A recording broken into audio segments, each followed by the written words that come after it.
Bonjour à tous, bienvenue sur Sensation. Connaissez-vous les monnaies locales ? Elles étaient 3 en 2010 et elles sont maintenant passées à 82 en 2019 sur tout le territoire français. Pour en parler avec nous aujourd'hui, je reçois Christine Sutre, bonjour. Bonjour. Et Dorine Lepêcheur, bonjour. Bonjour. Toutes les deux co-responsables de l'association Monnaie locale complémentaire citoyenne de l'Eure Ouest, MLCC-EO. C'est votre association qui coordonne la mise en place de la monnaie locale annuelle sur le territoire de l'ouest de l'Eure. Première question, à quoi ça sert une monnaie locale complémentaire ? Alors déjà, une monnaie locale, c'est une monnaie qui circule sur un territoire donné. Elle circule entre des adhérents, donc des consommateurs et des professionnels adhérents à la monnaie locale, et elle ne peut pas être posée en banque. Donc c'est une monnaie qui a pour vocation de circuler plus vite que l'euro, puisqu'on ne peut pas la poser en banque, donc une fois qu'on l'a, il faut la faire circuler, de recréer du circuit court, en fait, entre les consommateurs et les professionnels, mais aussi entre les professionnels entre eux, c'est-à-dire qu'une fois qu'ils ont des annuels, le but c'est qu'ils créent des boucles vertueuses dans leurs achats et qu'ils aillent s'achalander autant que possible auprès d'autres professionnels qui adhèrent à la monnaie locale. Et donc le but c'est d'enrichir l'économie locale, tout simplement, faire tourner de la monnaie. L'enrichissement ça se fait par la circulation de la monnaie et la monnaie locale a cette vertu-là. Pourquoi selon vous c'est important de privilégier les circuits courts et tous ces enjeux qu'on connaît bien en ce moment ces derniers temps ? Oui, tout à fait. En fait, cette monnaie, elle répond à une charte éthique donc, à laquelle les professionnels adhèrent et les consommateurs adhèrent. Et donc, effectivement, l'idée, c'est de faire tourner cette monnaie entre des professionnels et des consommateurs qui respectent les mêmes valeurs, des valeurs de lien social, des valeurs de respect de l'écologie. Et effectivement, le circuit court, ça permet de réduire le bilan carbone. Et puis, en même temps, ça développe la richesse du territoire. L'idée, c'est qu'une partie de notre argent, quand on échange à droite à gauche, on ne sait pas forcément où il va atterrir ensuite. L'idée, là, c'est vraiment de savoir où va notre argent, c'est ça ? Exactement, c'est d'injecter notre argent dans l'économie réelle. C'est-à-dire que quand on va déposer nos euros à la banque, il est dit qu'il y en a 95% qui partent sur les marchés financiers, la spéculation financière, etc. Donc en fait, il y a très peu d'enrichissement réel sur le territoire. Donc le but de la monnaie locale, c'est vraiment d'investir dans la monnaie, dans l'économie réelle. Merci Christine. Le consommer local a le vent en poupe ces derniers temps. Est-ce que vous essayez de surfer sur cette dynamique, sur un peu ce changement de mentalité ? On sait avec la crise sanitaire, beaucoup se sont un petit peu recentrés sur les territoires. Est-ce que vous le ressentez un petit peu, ce changement de mentalité ? Alors, est-ce qu'on le ressent ? Oui, forcément, on le ressent. Après, est-ce qu'on surfe sur cette vague ? Je ne sais pas. La monnaie locale, elle a déjà 4 ans et c'était déjà son objectif il y a 4 ans. Donc je pense que... Ça vous donne raison, en quelque sorte ? Exactement, ça vient légitimer un peu l'action qu'on a depuis 4 ans. Ouais, tout à fait. Comment est-ce que vous avez découvert, toutes les deux, les monnaies locales ? Comment c'est venu ? Alors, moi, j'en ai entendu parler dans le film Demain, de Cyril Dion et Mélanie Laurent. Et puis, il y avait une réunion qui était organisée par une association de Bernay qui s'appelle Caloptérique, qui réfléchissait à un projet et ils avaient choisi de lancer une monnaie locale. Et je suis allée à cette réunion et c'est comme ça que j'ai découvert. Et vous, Dorine Lepêcheur ? Eh bien moi, ça a été le bouche à oreille en fait. Pareil, la réunion organisée et puis je connaissais des gens qui connaissaient des gens qui allaient à la réunion et puis de fil en aiguille, je trouvais ça super intéressant, j'y suis allée. Et puis, effectivement, j'ai été conquise par l'action à mener. Ouais. Alors, en termes pratiques, maintenant, si je veux échanger des euros contre des annuels, où est-ce que je dois me rendre ? Alors, on appelle ça des bureaux de change. En fait, ce sont des professionnels qui acceptent de prendre cette activité, de faire du change. Donc, la première chose, il faut que vous adhériez à l'association. Ça, c'est la loi sur l'économie sociale et solidaire qui en fait une obligation, puisque les monnaies locales sont toujours portées par des associations. Donc, tous les détenteurs d'annuels sont forcément membres de votre association. Voilà, adhérents. Alors, nous, on a décidé que l'adhésion était d'un montant libre pour que ce ne soit pas un frein, justement, à l'adhésion.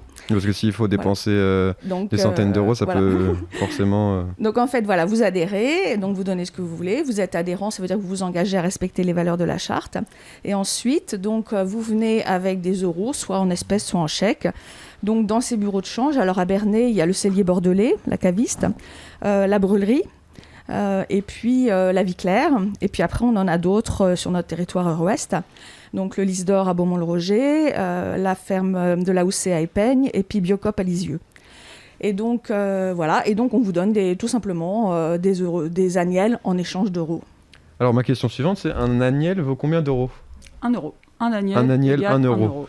Bon, Voilà. au moins, c'est simple. C'est simple. Comment a été fixée cette valeur ? C'est un choix de simplification, Bah, j'imagine. oui, c'est Oui, ça. je crois que c'est au niveau de la loi aussi. J'ai cru voir dans des textes de loi que c'est. C'est comme ça pour toutes les monnaies locales en France. Ouais. Alors pas forcément, parce Ah qu'il y en a bon qui sont dégressives. Il Ah oui, il y a les monnaies locales, fondantes, ouais. effectivement, qui sont fondantes, donc Mm. c'est pas forcément le cas partout, mais c'est vrai que pour des histoires de simplicité, c'est quand même mieux, quoi. Et à l'inverse, est-ce qu'il est possible de convertir des agnelles en euros ? Alors, c'est pas du tout le principe de la monnaie, puisque l'idée, c'est de la faire circuler et de faire des boucles et que ça reste sur le territoire. Donc une fois que c'est converti Voilà. dans un sens, Alors, ça ne peut pas être converti dans l'autre. voilà, sauf exception pour des professionnels qui vraiment seraient en bout de course, qui peuvent absolument pas changer à ce moment-là. Il y a une pénalité de 3% pour qu'ils puissent reconvertir. Mais pour les particuliers, il n'y a pas possibilité de reconvertir.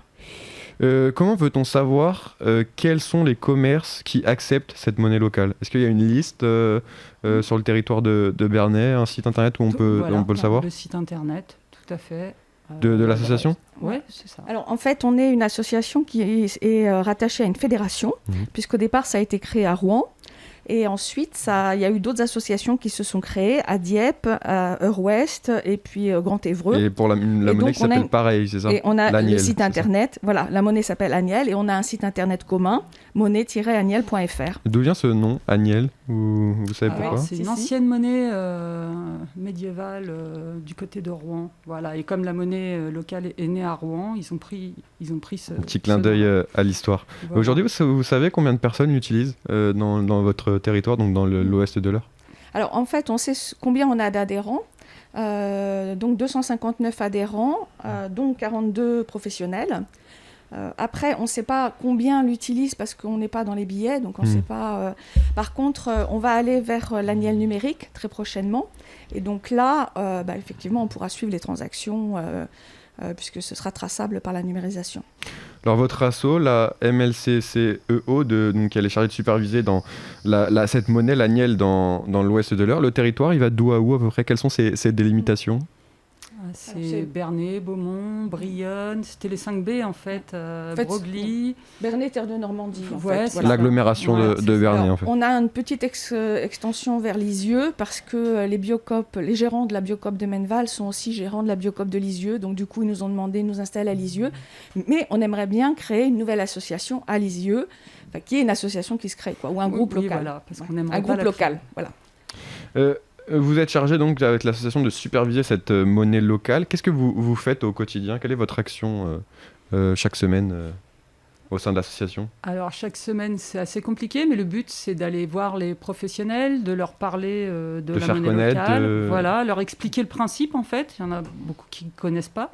On les a pas encore tous fait d'ailleurs, parce qu'on est tous bénévoles, donc ça demande un petit peu d'engagement. De temps et d'organisation. C'est ça, et puis après c'est prévoir, tenir des stands sur les événementiels dans le coin qui peuvent avoir un rapport avec l'économie sociale et solidaire, avec le développement de pratiques vertueuses agricoles, etc. Et d'être sur place et de tenir informés les gens, de les éduquer en quelque sorte.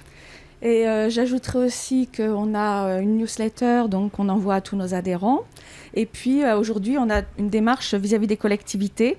Donc on a rencontré la municipalité, déjà les candidats aux élections municipales de Bernay et de Brionne. Et donc là, ils ont pris des engagements. Et donc récemment, on a revu la maire de Bernay et le maire de Brionne. Et donc on va développer des projets ensemble. On peut savoir quel type de projet encore ou... L'idée, c'est par exemple, une partie des indemnités versées aux élus soit versée en monnaie locale. Pour que les élus ensuite gardent leur argent en année. Pour que les élus utilisent cet argent et que, si vous voulez, aujourd'hui, la monnaie locale, c'est essentiellement encore des militants qui ont adhéré. Ce qu'il faut maintenant, c'est qu'on élargisse cette base d'utilisateurs parce que sinon, les professionnels se lassent en disant on n'a pas assez de consommateurs qui viennent. Donc, on est en train de chercher des idées pour que les gens, d'autres personnes utilisent la monnaie locale, comme les élus, les agents municipaux. L'idée est en tout cas sur la table. Merci beaucoup à toutes les deux d'avoir été avec nous sur Radio Sensation. Merci beaucoup de nous avoir reçus. Vous pouvez réécouter cette émission en podcast audio et vidéo sur notre site ou sur notre application Radio Sensation.